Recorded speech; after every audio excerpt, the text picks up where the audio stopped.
নমস্কার, আশা করি আপনারা সবাই ভালো আছেন। এসএস জয়গুরু ব্লগে আপনাদের অনেক অনেক স্বাগত। আজকে ব্লগটা শুরু করছি। এখন বাজে 9:30।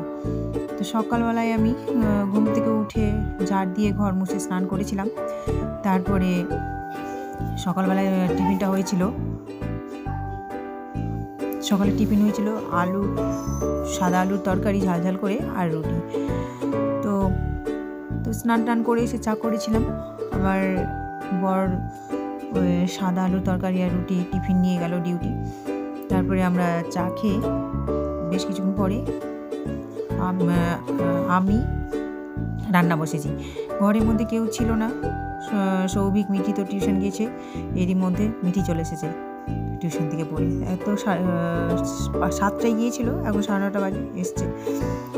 আমার ঘর মুছতে মুছতে এদিকে রান্না চলছে আমার। তো এই জায়গাটিতে বসে আমরা সকালে যে চা খেয়েছিলাম, তারপরে সবজি কাটাকুটি করেছিলাম, তো একটু জল হয়েছিল, তো আমি ঘরটা মুছে নিলাম। আর সকাল থেকে যে বাসনগুলো হয়েছিল চা খাওয়ার, বর খেয়ে গেছিলো টিফিন, সেই বাসনগুলো কলতলায় রেখে এসেছি। আর এই ঘরটা না মুছলে হাঁটা যায় না, তাই একটু মুছে নিচ্ছি। আর এদিকে মিঠি এসে দুষ্টু মিষ্টি করে দিয়েছে। তো আমার ঘরটা মুছা হয়ে গেল, আর এদিকে রান্না বসানো আছে। তো আজকে রান্না হচ্ছে আলু সোয়াবিনের তরকারি। আজকে মঙ্গলবার, নিরামিষ হবে। আলু সোয়াবিনের তরকারি হচ্ছে।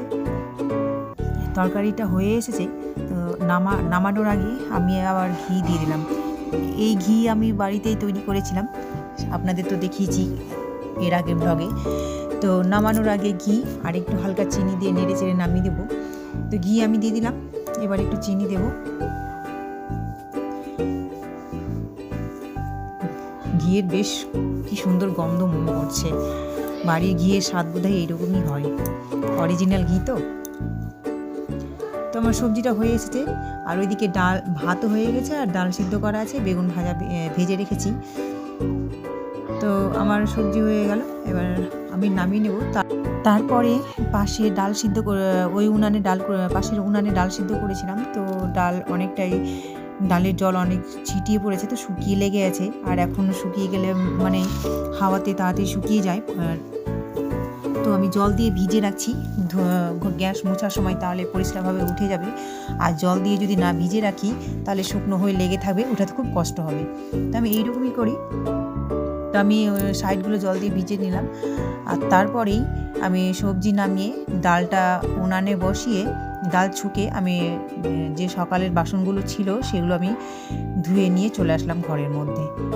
তো আমি প্রায় নিত্যদিন এইরকমই করে থাকি। আমি রান্না বসিয়ে সকালের চা থেকে শুরু করে যতগুলো বাসন হয়, আমি রান্না বসানোর পরে যে ফাঁকা টাইমটা থাকে, তো তখনই আমি ঘর মুছে বাসনগুলো ধুয়ে নিয়ে চলে আসি। এই হলো আমার দিনের রুটিন। তো বাসনগুলো আমি গ্লাস বাটি উপরে ঝুড়িতে রেখে দিলাম, আর নিচে ঝুড়িতে আমি এই বড় বাটিগুলো রেখে দেবো। তো তারই মাঝে আমার ডাল ফুটে গেছে, ডালটা আমি নামিয়ে নিলাম। আমার এই সব বাকি টুকরো কাজগুলো করতে করতেই আমার রান্নাটাও হয়ে আসলো। তো আমি এইরকমই করি, প্ল্যান করেই চলি আমি। আর প্ল্যান করে চললে প্রতিদিনের অভ্যেস হয়ে যায়, আর কাজগুলো খুব তাড়াতাড়িও হয়ে যায়। তো আমার ডাল হয়ে গেল, আমার রান্নাও হয়ে গেল। তো গ্যাসের উনানে সব ওভেন যা আছে সব নামিয়ে নিলাম। তো আমি বাজার গেছিলাম। বাজার বলতে এখানে বাজার করে আনিনি, শুধু এনেছিলাম এই যে চাল ভাজা মুড়ি দুটো নিলাম। এটা 250, এটা 250। 500 চেয়েছিলাম, তো 250 প্যাকেট ছিল, ওই জন্য প্যাকেট নিলাম। আর সাথে নিলাম এই যে আটা। এখানে আটা আছে,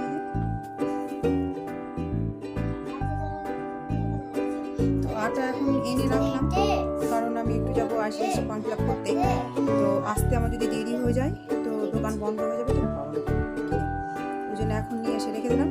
আর ফর্ম ফিল আপ করে আসার পরে আমি আটাটা ছেড়ে দেবো। আটা একদম 12 হয়ে গেছে। তো আজ যাবো কাল যাবো করে যাওয়া হয় না, কারণ আমি চলে যাচ্ছি বাজারে 2-3 দিন ধরে, তো আটা কেনা হয় না। এখানে আটাটা নিয়ে আসলাম। কালকে মাছবাজার বাজার সঙ্গে কিনতেই পারতাম, কিন্তু ব্যাগ হয়ে যায় ভারী, ওই জন্য এগুলো কাছেই নিয়ে নিই আমি। তো ব্যাগটা আমি এখানে রেখে দিলাম, এই আটাটা চালবো এখন থাক এখানে।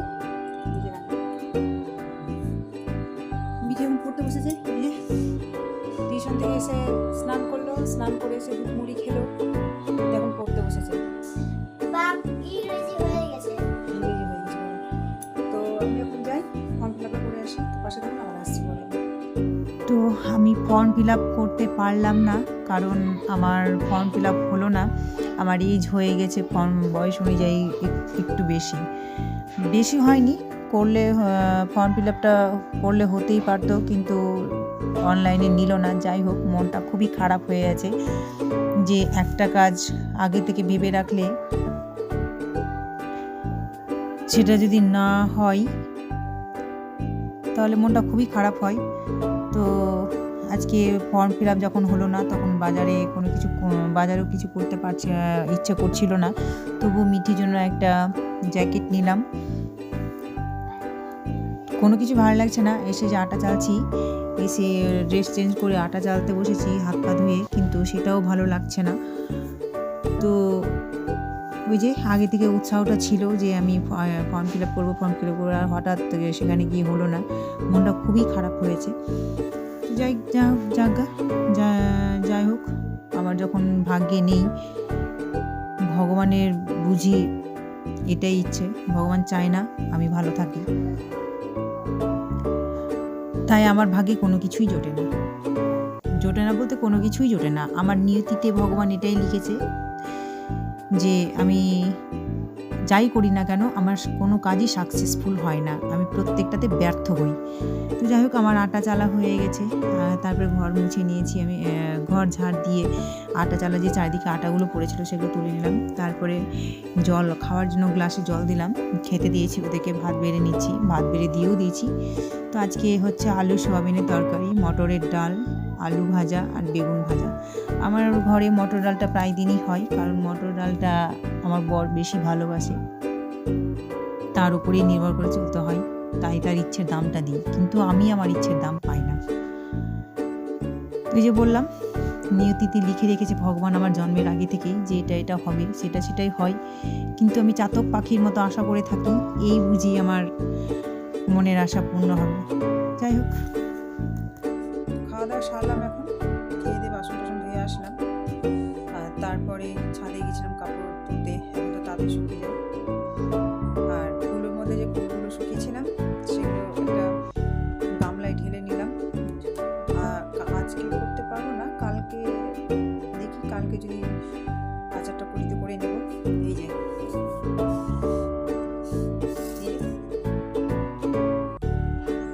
এক গামলা ভর্তি হয়েছে,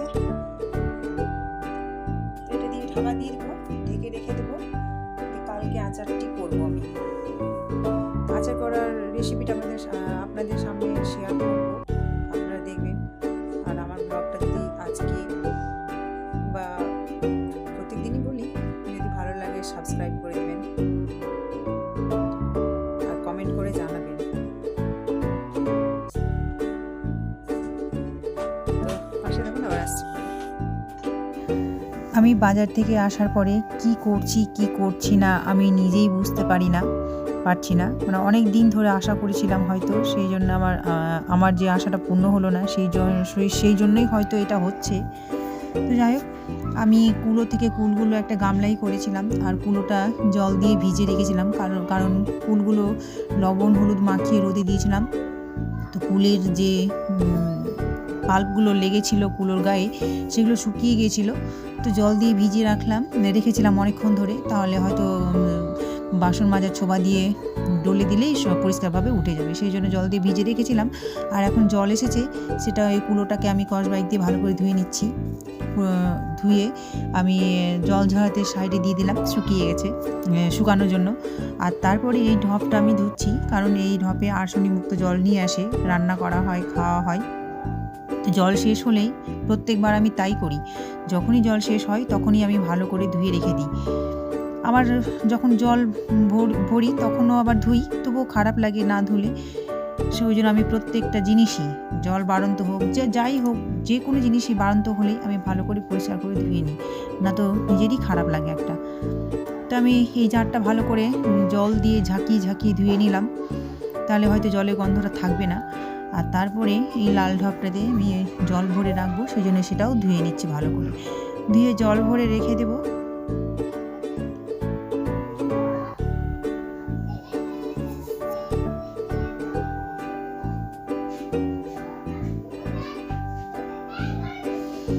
এরই মাঝে আমার একটা ছোট্ট বোতল ছিল, এই বোতলে জল ভরে রাখি মিঠির লাগি, তাই এই বোতলটাতেও আমি জল ভরে নিচ্ছি।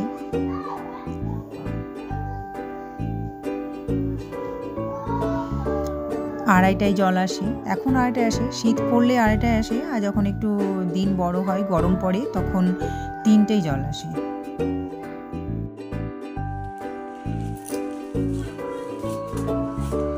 এখন মাথা ব্যথা নিয়ে চুপচাপ বসে আছি।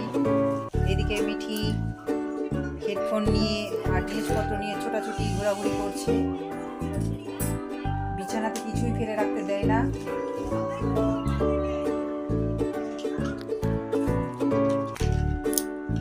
এই যে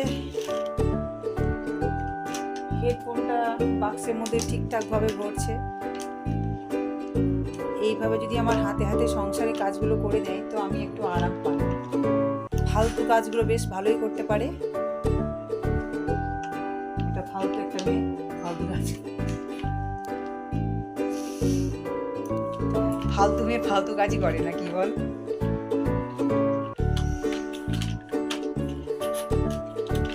আর বেস্ট মেয়েরা বেস্ট কাজ করে না রে।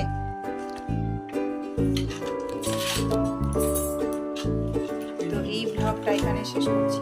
আপনারা ভালো থাকবেন, সুস্থ থাকবেন। ব্লগটা কেমন লাগলো একটু কমেন্ট করে জানাবেন। ভালো লাগলে একটা লাইক, কমেন্ট, শেয়ার আর সাবস্ক্রাইব অবশ্যই করবেন।